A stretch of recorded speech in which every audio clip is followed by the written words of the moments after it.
भारत के global soldier Netaji Subhash Chandra Bose एक plane crash का शिकार हुए। कुछ लोगों का मानना है कि उस प्लेन क्रैश में उनकी मौत हो गई और कुछ लोगों का मानना है कि वो इस क्रैश को सरवाइव कर गए थे और उसके बाद भी जिंदा थे।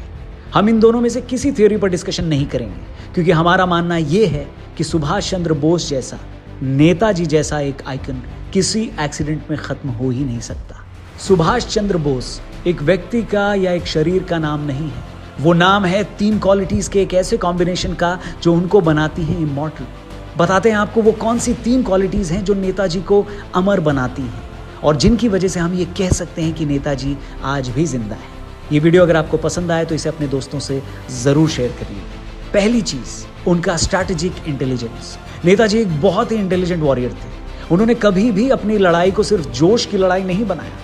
नेताजी की स्ट्रैटेजी का एक एक स्टेप न सिर्फ वेल प्लान्ड होता था बल्कि बहुत आगे तक के लिए सोचा समझा हुआ होता था। उस समय देश में फ्रीडम स्ट्रगल 2 तरीके के मोड से चल रहा था। एक था गांधीवाद जो अहिंसा, शांति प्रदर्शन और उपवास जैसे एलिमेंट्स पर बेस्ड था, और दूसरा था क्रांतिकारी आंदोलन जिसे शहीद आजम भगत सिंह, चंद्रशेखर आजाद जैसे क्रांतिकारी आगे बढ़ा रहे थे। सुभाष बाबू ने आंदोलन के दोनों तरीकों को करीब से देखा और तब उन्होंने सोचा कि एक तीसरा रास्ता अपनाना चाहिए जो इस लड़ाई को इंटरनेशनल लेवल पर ले जाए। उन्होंने बहुत ही स्ट्रैटेजिक तरीके से इसकी पूरी प्लानिंग की और हर कदम पर प्लान बी लेकर इस लड़ाई की शुरुआत की। ये न तो ट्रेडिशनल आर्मी कॉम्बैट था और न ही टिपिकल गुरिल्ला वॉरफेयर। उन्होंने करंट वर्ल्ड पॉलिटिक्स को अच्छे तरीके से समझा और दुनिया की 2 बड़ी ताकतों जापान और जर्मनी को भारत के इंडिपेंडेंस स्ट्रगल के लिए कन्विंस किया। देश के बाहर रहकर एक आर्मी को दोबारा बनाना और फिर उसको आज़ादी की लड़ाई के लिए तैयार करना उनके लिए स्ट्रैटेजिक वॉरफेयर का हिस्सा था। जहां तक सुभाष चंद्र बोस के इंटेलिजेंस की बात है, उनके आईसीएस टॉपर होने और हाउस अरेस्ट से इंश्योरेंस इंस्पेक्टर जियाउद्दीन बनकर भागने की कहानी तो आपको पता ही है। नहीं पता है तो थोड़ा इंतजार कीजिए, हम ये कहानी आपके लिए इसी चैनल पर लेकर आएंगे। आप चाहें तो नेताजी के भतीजे शिशिर कुमार बोस जी की किताब द ग्रेट एस्केप में ये कहानी पढ़ सकते हैं। नेताजी की दूसरी क्वालिटी जो उनको अमर बनाती है वो है करेज, यानी उनका साहस। जिस समय सुभाष चंद्र बोस जी आजादी की लड़ाई में आए उस समय क्रांतिकारी होना ब्रिटिश सरकार की नजरों में सबसे बड़ा अपराध था। क्रांतिकारी बनने के शुरुआती दौर में ही नेताजी को जेल जाना पड़ा, लेकिन जेल का लोहा उनके अंदर के लोहे को नहीं पिघला सका। सुभाष बाबू ने जितना बड़ा सपना देखा वो सपना देखना ही बड़ी हिम्मत का काम था। जिस समय भारत के सैनिक ब्रिटिश सरकार द्वारा वर्ल्ड वॉर 2 में अलाइड फोर्सेस की तरफ से लड़ने के लिए भेजे जा रहे थे, उस समय जापान और जर्मनी जैसे देशों के साथ हाथ मिलाने का इमेजिनेशन भी डरावना लगता है। लेकिन सुभाष बाबू ने न सिर्फ ये सोचा बल्कि इस काम को अंजाम भी दिया और जापान सरकार के साथ साथ हिटलर जैसे शक्तिशाली नेता के पास जाकर भी नेगोशिएशन शुरू कर दिया। साथ ही एक पूरी की पूरी इंडिपेंडेंट फौज को दोबारा तैयार कर लेना, वो भी फॉरेन लैंड पर, ये उनके साहस का दूसरा बड़ा एग्जाम्पल है। क्रांतिकारी रास बिहारी बोस की लीडरशिप में इंडियन नेशनल आर्मी ने अपना काम तो शुरू कर ही दिया था, लेकिन जापानी पार्टनर्स के साथ कुछ कंट्रोवर्सीज के बाद आर्मी बिखर गई थी। रास बिहारी बोस जी ने आईएनए को सुभाष बाबू के हाथों में सौंप दिया।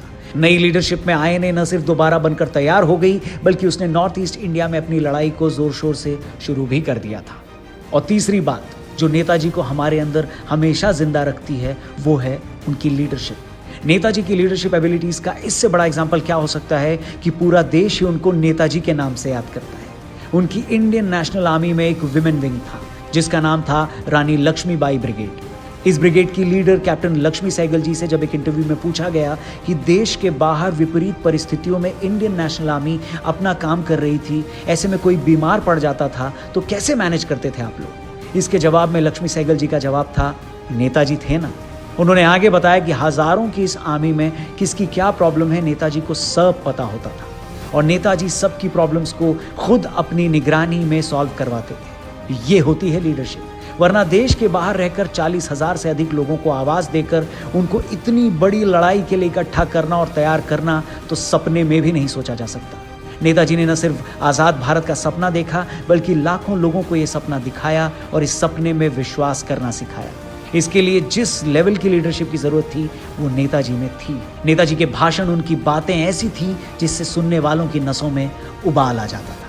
अब मैं कुछ पंक्तियां आपको सुनाने जा रहा हूं, ये अच्छी लगे आपको तो इसे आगे अपने दोस्तों से जरूर शेयर करिएगा। कवि गोपाल प्रसाद व्यास लिखते हैं कि आजादी का संग्राम कहीं पैसे पर खेला जाता है, ये शीश कटाने का सौदा नंगे सर झेला जाता है। यूं कहते कहते वक्ता की आंखों में खून उतर आया, मुख रक्त वर्ण हो दमक उठा, दमकी उनकी रक्तिम काया। आजानु बाहु ऊंची करके वे बोले रक्त मुझे देना, इसके बदले भारत की आज़ादी तुम मुझसे लेना। वह आगे आए जो इस पर खूनी हस्ताक्षर करता हो, मैं कफन बढ़ाता हूँ आए जो इसको हंसकर लेता हो। सारी जनता हुंकार उठी, हम आते हैं, माता के चरणों में यह लो, हम अपना रक्त चढ़ाते हैं। इस तरह का जोश भरने की ताकत अपने शब्दों में रखने वाले नेताजी सुभाष चंद्र बोस हमारे दिलों में हमेशा जिंदा थे, जिंदा हैं और जिंदा रहेंगे। जय सुभाष, जय हिंद।